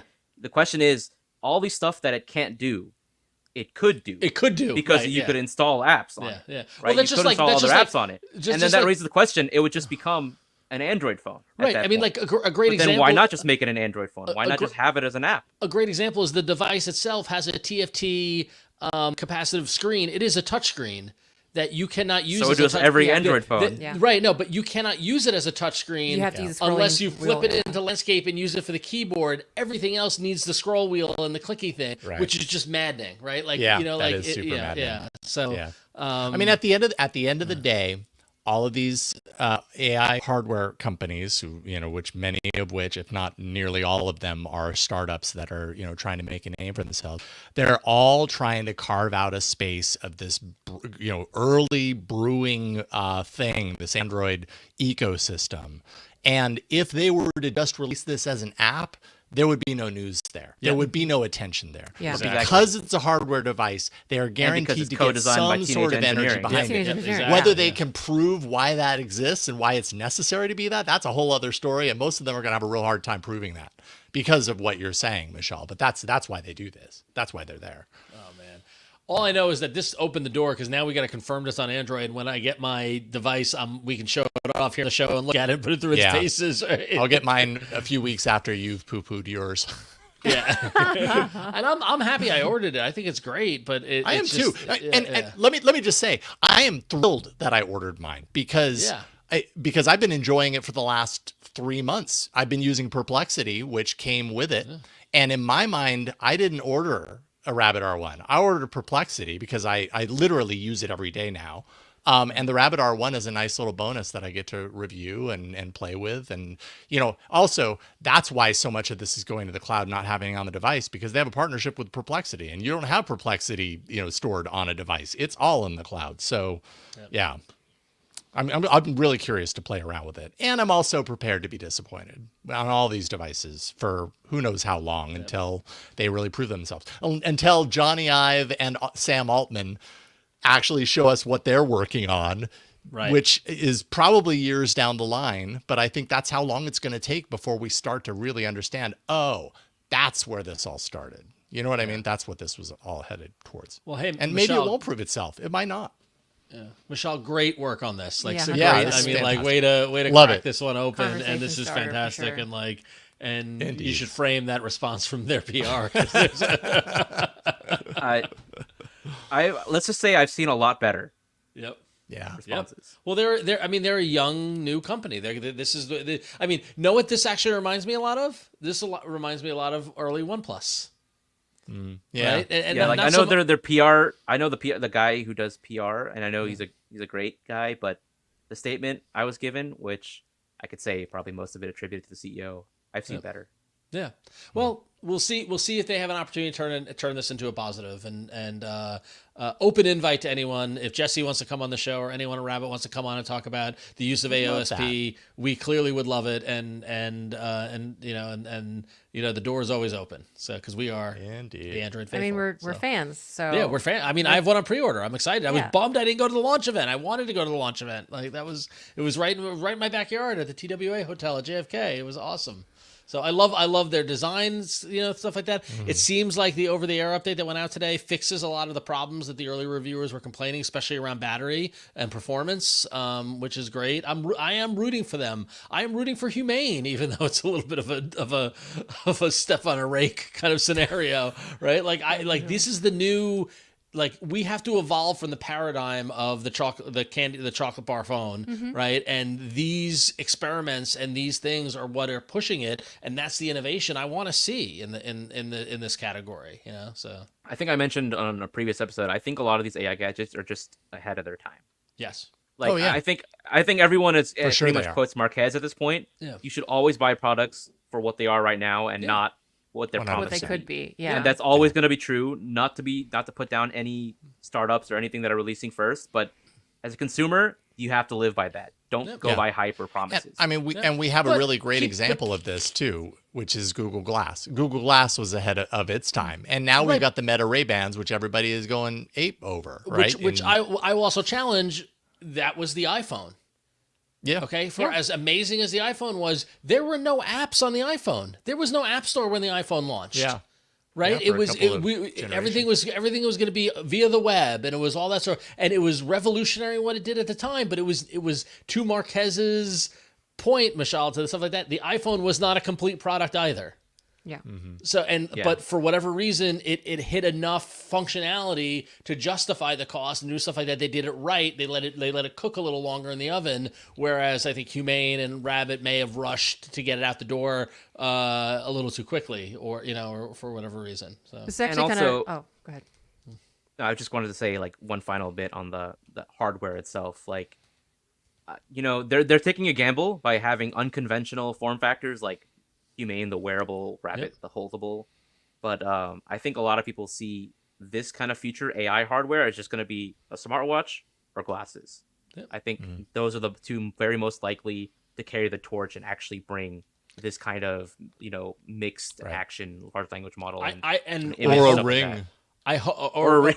All right. a little ring. Maybe not a ring. Or, I would like But, a little Star Trek Discovery kind of, floating Yeah. interface that just comes Oh. up and down. Like Yeah. that would be cool. I hope, you're probably right, Michelle, and I'll say that the glasses and a wearable probably will be, but I hope for my sci-fi loving self that it's something else. The AI, the Humane AI pin projector on your hand, like some other cool future form factor I want to see.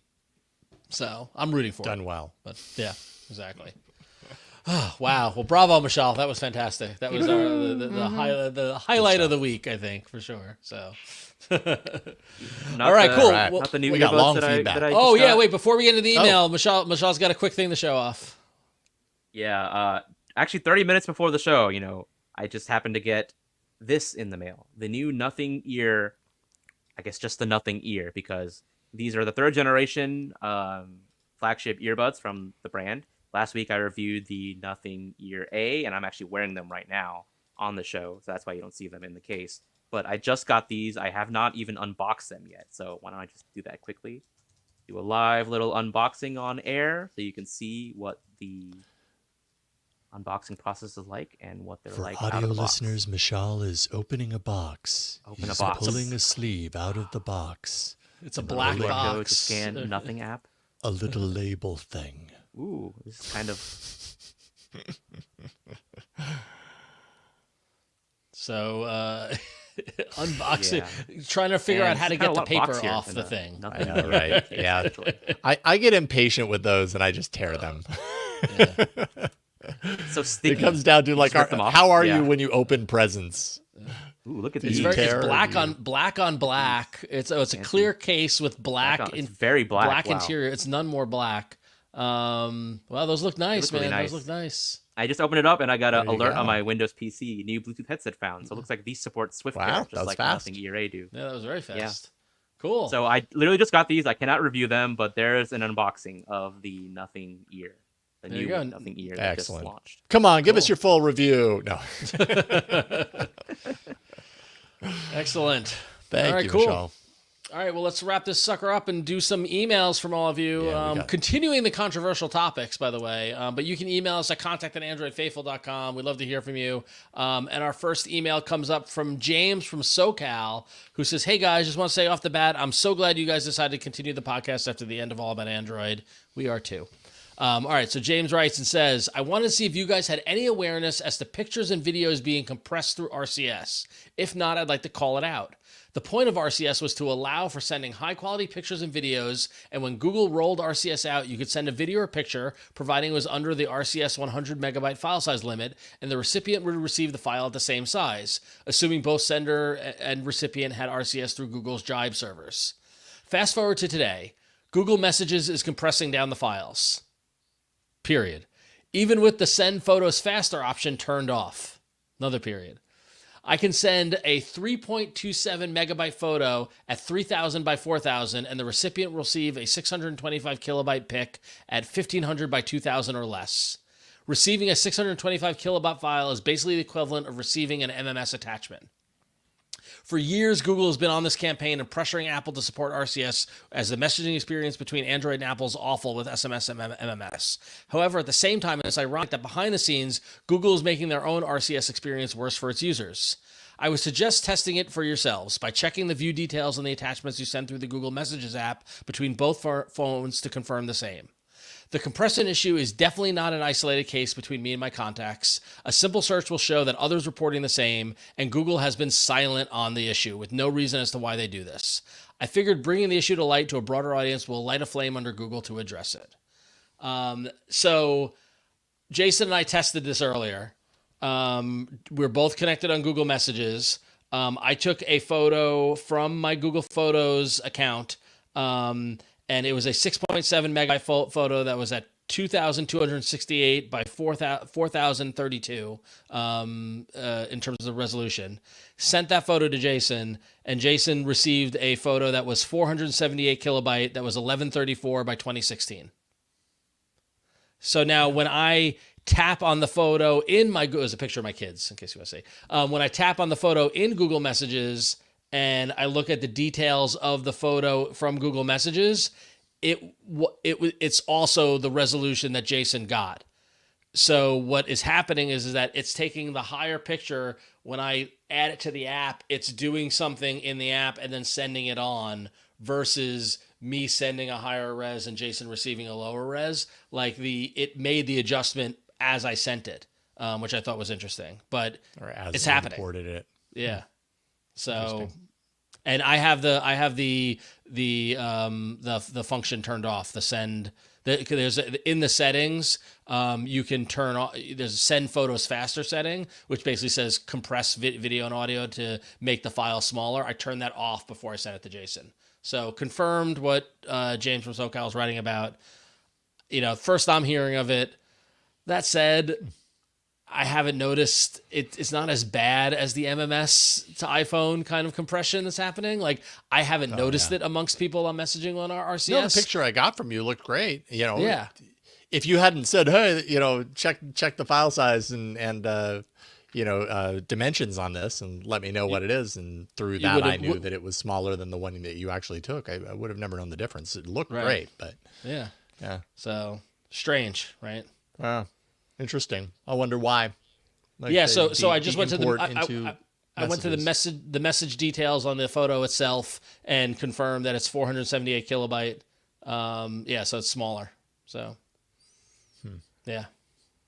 I mean, it sucks, but all I can say is that, especially with something that is supposed to be as universal as Google Messages, they have to support, a wide variety of devices. So that will include, and I'm not saying it's right, but that would include a lot of lower resource devices. So sending a 4,000, I don't know. I think there's probably, and I can only guess because I've done adjacent stuff with like trying to send images to smaller devices and lower versions of the OS.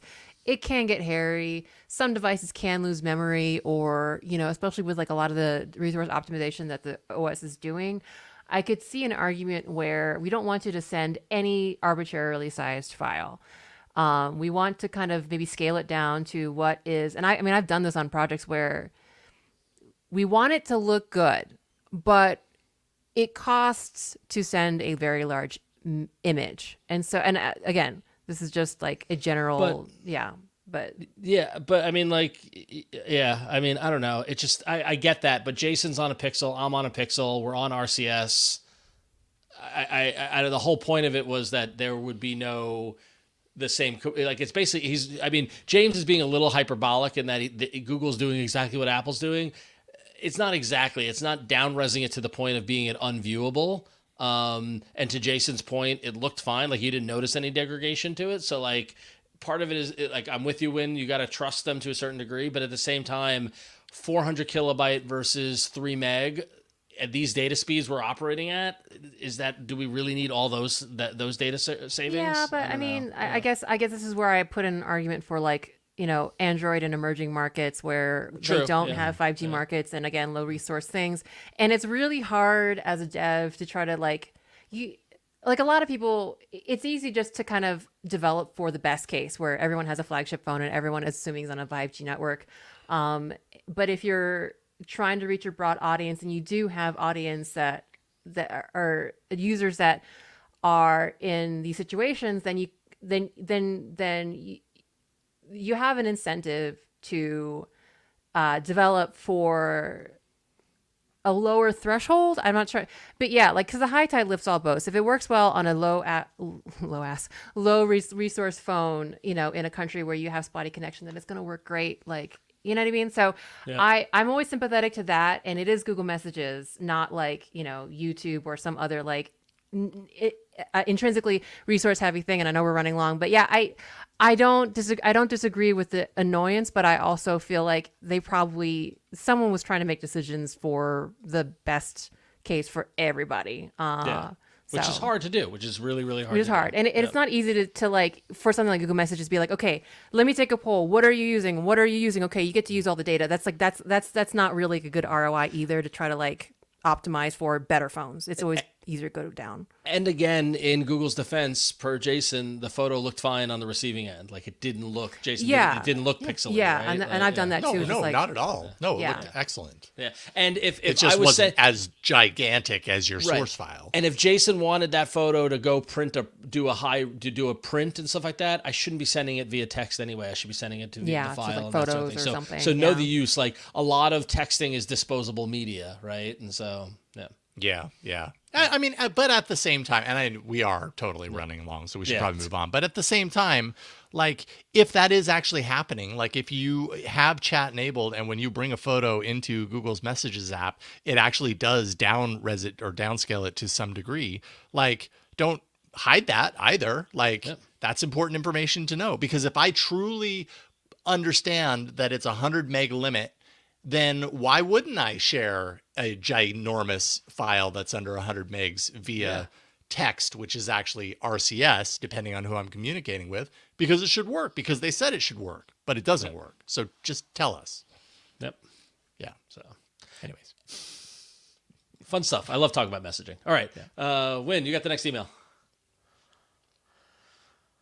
Sorry, I was participating too much in chat. And this email, we're going back to, yet again, Google One VPN support, because as we discussed 2 weeks ago, Google One's VPN is going away. And we were kind of speculating on, who uses Google One VPN? And more than a couple of you have let us know that, hey, I use Google One VPN.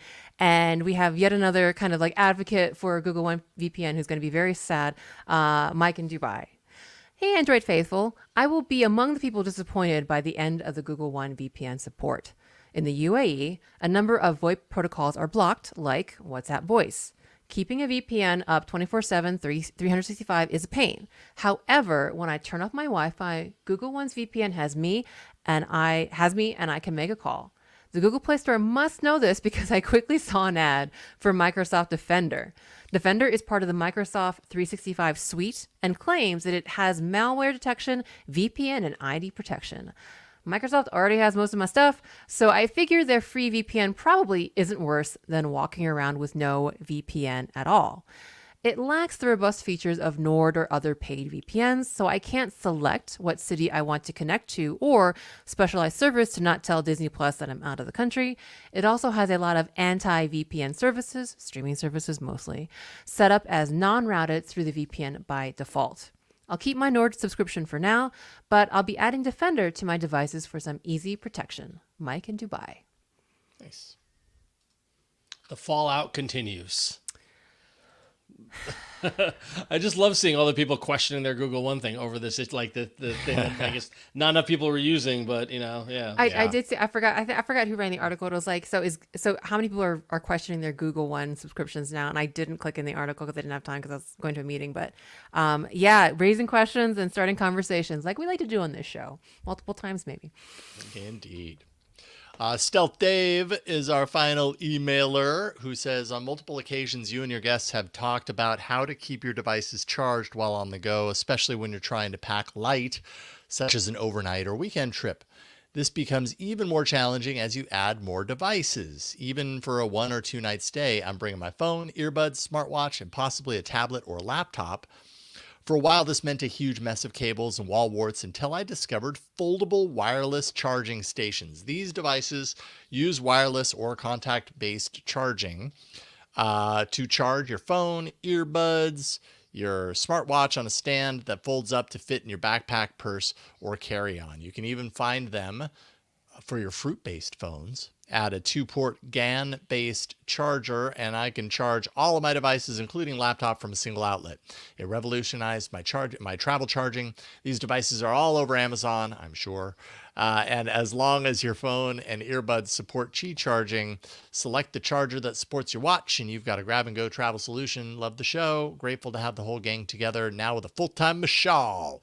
Stealth Dave, and Dave did include a few links to a couple of these devices, which there we go. That shows it up on Amazon. This is a the MonQ wireless, that brand we all know, MonQ, and their wireless charging stations. Anyways, these are all over Amazon. Do your homework on these for sure. But I got to tell you, this had me. I hate charging my Pixel Watch, and I want to find one of these, but I have so much. I was on Amazon browsing and looking for them. I have so much, like, there are too many options that I don't know which one to get. So if someone is out there and has a Pixel 8 Pro and a Pixel Watch 2 and have one of these charging stations or travel type things or whatever, email us. Let me know which one you have, because I'd like to hear one that is confirmed, works, and is reliable and good. So Yeah, What, now you that can't I'm- trust the 364 ratings that you find on these? I mean, ManQ is always reliable, but yeah, I don't I'm know, really just- tired of my Pixel 2 Watch flipping off the nightstand. Oh, when it's I, the when I- worst. It's the But worst. somebody fix that. Either a third party or Google, please give us a charger that I'm flip over. Come on, Yeah, man. so. Anyway, All right. Well, email us. Let us know what chargers you bought you're using with your Pixel Watch 2. You can email us at contact@androidfaithful.com. And that's going to wrap up this week's show. Thank you so much for listening. Before we sign off, let's quick go around the horn where people can find us. What are we excited about? Jason, you're up first, sir. Pew, pew, pew. Patreon.com/Jason Howell. That is where you can go to support me in my endeavors with Techsploder on YouTube. If you don't want to support me on Patreon, that's totally fine. But do go to YouTube and search for Techsploder and catch my videos. I did a recent video. We were talking about Marquez earlier.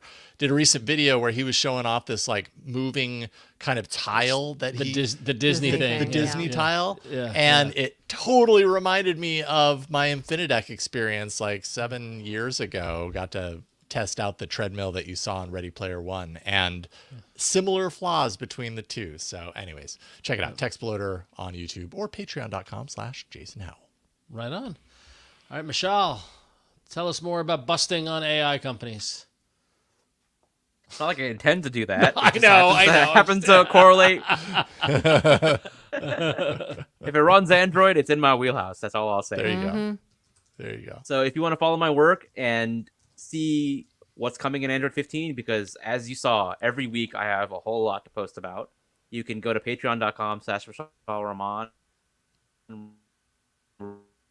where you can subscribe. You can go more in depth on a lot of what I'm thinking about on various news. And, if you want to just chat with the community there, go to patreon.com and search up my name, and you can join the Discord community if you subscribe to any of the tiers that are available. And yeah, a lot more Android 15 stuff is coming. As I mentioned, my backlog is huge and is nowhere near completion, so expect a lot more great things to come soon. Very cool. All right. Well, thank you, Mishaal. You're doing the Lord's work. Win, how about you? What are you excited about? Hey, so I'm an Android dev. You can find my stuff at my website, randomlytyping.com, and you can find me at Queen Code Monkey, pretty much on Instagram. But I wanted to talk about something I was excited about. I kind of did it last week, but there's a great tech documentarian called Cold Fusion TV. If you want to learn more about AI, you should subscribe to Jason's podcast, AI Inside. But if you want a very decent kind of companion piece, I've been following DeGogo. I'll trade for a few years now. He does really great documentaries on tech, like graphene transistors, on Theranos, on AI gadgets. And actually, the video I watched today while I was roaming had to do with the whole Amazon Go store thing. And he goes into a little bit of maybe stuff that kind of is related to what we talked about today. I learned what the Gartner hype cycle is, where things get hyped and then kind of the actual solid companies that come out at the end actually are the ones that innovate. Kind of seems relevant to what we talked about earlier. But yeah, if you want something fun and educational, go check out Cold Fusion TV. And yeah, support DeGogo. I feel, and he started out doing Huawei reviews, so I feel like he's one of us still. I don't know. I feel like there's some kind of connection there with Android Faithful from a guy who went from doing Huawei reviews to doing tech documentaries. So anyway, check them out. Very cool. Well, thank you, Win. That's good. We're definitely going to check that out. Yeah. And for me, you can follow me out on the social media stuff. I'm at RonXO pretty much everywhere. I am most active on Instagram, though. And if you follow me, I post when I go to the movies or go see bands play or finish reading a book or whatnot.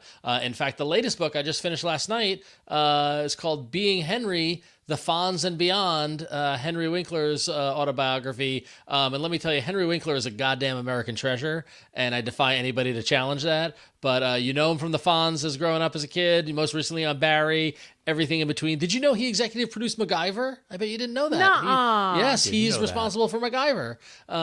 So he's pretty awesome. So that's my latest book recommendation for you.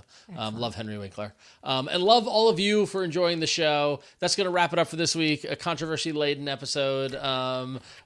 Thank you for listening and watching. We record every Tuesday at 8 p.m. Eastern, 5 p.m. Pacific on YouTube and on Twitch. You can check it out. You can get the links to those live streams as well as to subscribe over on our website at androidfaithful.com. And as always, email us at contact at androidfaithful.com and support us over at patreon.com/androidfaithful. We'll be back here next week with our Google I/O preview. It's going to be a big week next week, so you're going to want to tune in because we are the Android Faithful.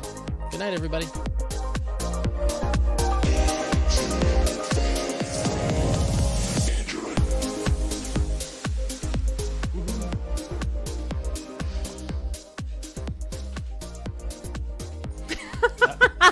Very good lawnmower, Jason. This was a fun one. This was a big one. I great. hope this gets lots of. While I've been doing this show, my notifications have been blowing up. Have That's they awesome, really? man. Oh, yeah. That's awesome. That's awesome. Ah, you live for moments like this, don't you, Mishaal? They're it's too watching. They're following. All right. So Burke and I have been trying to connect via RCS during the show to test the images thing. Oh, really? Hi, Burke. Burke, we're connected via RCS. Okay, there we go. That was a good show, y'all. That was a great show. That was That really was good. a little supersized, but I think it was worth it. I think it was worth Yeah. the time. Super We were packed. right on track until we hit the rabbit stuff. Well, yeah, but that was kind of writing itself at the moment, you know. Yeah, so we have to look at the titles, but the title has to have Rabbit R1 in the title, I think, for That's sure. Y'all right. hear that? af.showbot.tv. Rabbit hole, it's just too perfect. Rabbit Hole. Yeah, Down that's the a rabbit good hole? one. Something to do with going down a rabbit hole. Going down the Rabbit R1 hole.